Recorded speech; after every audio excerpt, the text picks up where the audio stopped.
નમસ્કાર વિદ્યાર્થી મિત્રો, આજના વિડીયોની અંદર આપણે ધોરણ 4ની ગણિતની પ્રશ્ન બેંકનું સોલ્યુશન કરીશું તારીખ 28/9/2024ના। તો મિત્રો પ્લીઝ વિડીયોને અંત સુધી જરૂરથી જોજો અને તમારા જે બીજા મિત્રો છે એમના સુધી પણ શેર કરજો। પહેલા પ્રશ્નની અંદર મિત્રો વિગત આપેલી છે અને વિગતના આધારે આપણે પ્રશ્નોના જવાબ આપવાના છે। તો ધોરણ 1 થી 5ના કુલ કેટલા બાળકો થાય, તો તમારે જે બાળકોની સંખ્યા છે એનો સરવાળો કરવાનો। તો 30 ને 20 50 ને 75, 75 ને આ બંનેનો થઈને થશે સરવાળો 85, તો 160 બાળકો થાય। ઓકે, ટોટલ કેટલા થાય? 160 બાળકો। બીજો પ્રશ્ન, જો તમામ બાળકોને 2 ચોકલેટ આપવી હોય તો કુલ કેટલી ચોકલેટો જોઈએ? તો કુલ બાળકો 160 છે, તો એમને 2 ચોકલેટો આપવાની છે। તો 2 ચોકલેટો આપવી હોય તો ગણી નાખો 160 × 2, તો કેટલા થાય? 320।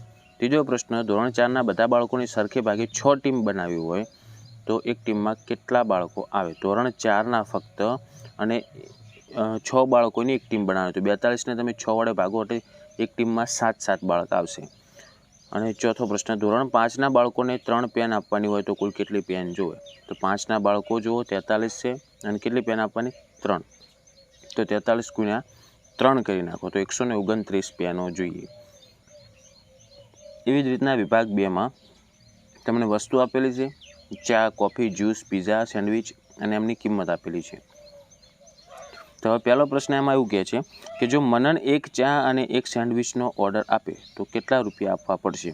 એક ચા તો ચાના 10 રૂપિયા અને એક સેન્ડવિચ તો સેન્ડવિચના 60 રૂપિયા, તો કેટલા થાય? ટોટલ 70 રૂપિયા થશે। બીજો પ્રશ્ન, જો હિતેશભાઈ 4 સેન્ડવિચનો ઓર્ડર કરે તો કેટલા રૂપિયા થાય? તો સેન્ડવિચ 60 રૂપિયાનું એક આવે, એવા 4 તો 60 × 4 તો 240 રૂપિયા આપવા પડે। ત્રીજો પ્રશ્ન, મારી પાસે 200 રૂપિયા હોય તો કેટલા જ્યુસ લઈ શકાય? તો એક જ્યુસના 40 રૂપિયા, તો 240 વડે ભાગો એટલે 5 જ્યુસ તમે લઈ શકો।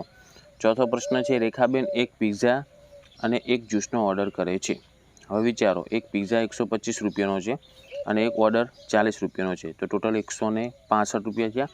જો તે દુકાનદારને 200 રૂપિયા આપે તો તેણે કેટલા પાછા આપવાના અથવા કેટલા લેવાના થાય? તો 200માંથી 165 બાદ કરવાના, તો 35 રૂપિયા વધે, તો 35 રૂપિયા પાછા લેવાના થાય। એવી જ રીતના હવે વિભાગ 3નો આપણે જોઈશું। મિત્રો વિડીયોને અંત સુધી જોજો, આપણે આગળ સંપૂર્ણ સોલ્યુશન કરાવીશું। ઓકે, એમાં તમને જુઓ ધોરણ આપેલા છે ને બાળકોની સંખ્યા આપેલી છે। તો પહેલો પ્રશ્ન છે, કુલ કેટલા બાળકો પ્રવાસમાં જવાના છે? તો આ બધા બાળકોનો તમારે કરવાનો રહેશે સરવાળો। તો 37 અને 43, પહેલાં તો આ બંનેનો સરવાળો કેટલો થઈ જાય? 80, એની અંદર 40 ઉમેરો એટલે 120, 120માં 30 ઉમેરો એટલે 150, અંદર 35 ઉમેરો એટલે 185, તો ટોટલ 185 બાળકો પ્રવાસે જવાના છે। પછી બીજો પ્રશ્ન, જો એક બસમાં 50 બાળકો સમાય તો બધા બાળકોને પ્રવાસમાં લઈ જવા માટે કેટલી બસ જોઈએ? હવે 185 ટોટલ બાળકો છે, તો 3 તો બસ મોટી જોઈશે અને 35 બાળકો વધે એના માટે પણ એક બસ જોઈશે, એટલે ટોટલ 4 બસો લઈ જવી પડે। ત્રીજો પ્રશ્ન, જો ધોરણ 5ના બધા બાળકોને એક જ બસમાં બેસાડીએ તો કેટલા બાળકોની સીટ નહીં મળે? ધોરણ 5ના પહેલાં ટોટલ બાળકો કેટલા છે? 43 છે। ઓકે, તો કેટલા બાળકોની સીટ નહીં મળે?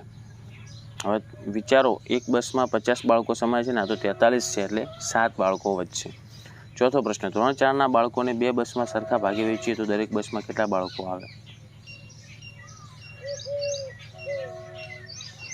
હવે એક બસમાં જ મિત્રો કેટલા સમાય છે? 50 સમાય છે, તો આ તો 2 બસની વાત કરે છે, પ્રશ્ન ખોટો લાગે છે, કારણ કે 2 બસમાં સરખા ભાગે વેચીએ તો દરેક બસમાં મતલબ કયા? ધોરણ 4ના, એટલે 20 બાળક આવશે।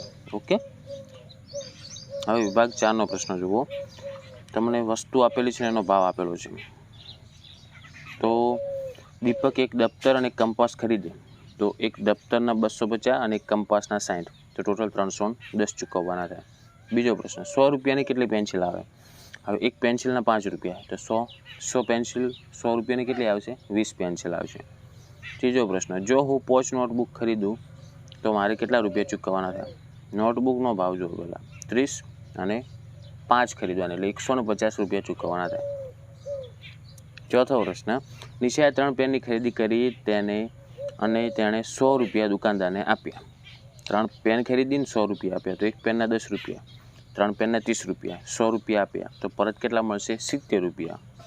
હવે વિભાગ 5 જોઈએ, જેમાં તમને ડિટેલ આપેલ છે, તો એના પ્રશ્નનો જવાબ આપવાનો છે। તો પહેલો પ્રશ્ન છે, કુલ કેટલા બાળકોએ સર્વેમાં ભાગ લીધો? તો આ બધી રમતો છે અને આ બધા બાળકોની સંખ્યાનો પહેલાં કરવાનો રહેશે સરવાળો. તો 30 ને 20 50, 50 ને 55 105, 105 ને 36 141, 141 ને 30 32, 141 ને 2 થયો 143 173 બાળકો થયા. કુલ કેટલા બાળકોએ 173 બાળકોએ ભાગ લીધો. બીજો પ્રશ્ન, જો ક્રિકેટની એક ટીમમાં 11 બાળકો હોય તો કુલ કેટલી ટીમ બનાવી શકાય? ક્રિકેટની એક ટીમમાં કેટલા બાળકો છે? 11. તો ટોટલ બાળકો કેટલા છે? 55. તો 11 × 5 = 55, તો 5 ટીમ બને. ત્રીજો પ્રશ્ન, જો કબડ્ડીની એક ટીમમાં 7 બાળકો હોય અને એવી 4 ટીમ બનાવતા કેટલા બાળકો વધે?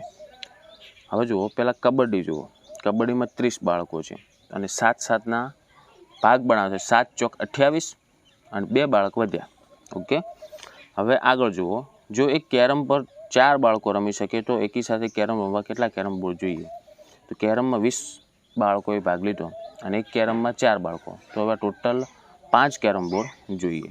ઓકે, બીજા તમારે દાખલા ગણવાના છે. હવે પછી જુઓ, આપણે દાખલામાં જોયું એક દૂધના કેનમાં દૂધ જમાયેલું છે એની રીતનો દાખલો છે. ઘડિયાળનો સમય લખવાનો છે.